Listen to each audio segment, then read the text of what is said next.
想征服的複雜情感。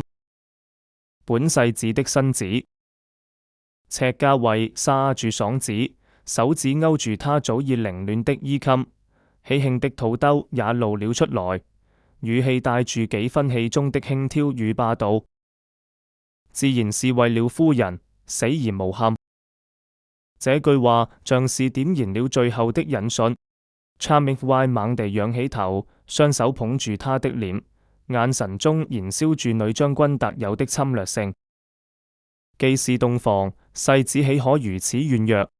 若連本將軍都降服不了，明日如何面對三軍將士？這是一場戲，這是一場夢，這是一場靈魂深處的狂歡。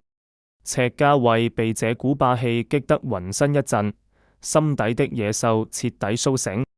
他不再是那個需要被照顧的弟弟，他是他的夫君，是今夜唯一的主宰。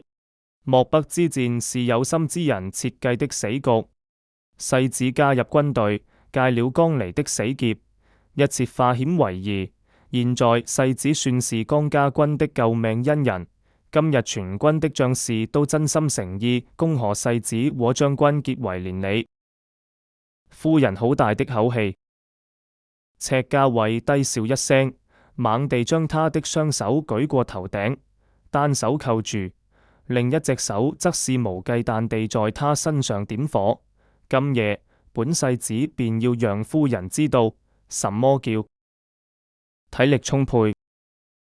他不再溫柔試探，而是直接進入了主題。這一次沒有前戲的溫泉，只有如疾風驟雨般的索取。Charming Y感覺自己像是一匹烈馬，被馴服的騎手狠狠勒住了韁繩。他不甘示弱，雙腿緊緊纏上他的腰，利用腰腹的力量主動迎合他的撞擊。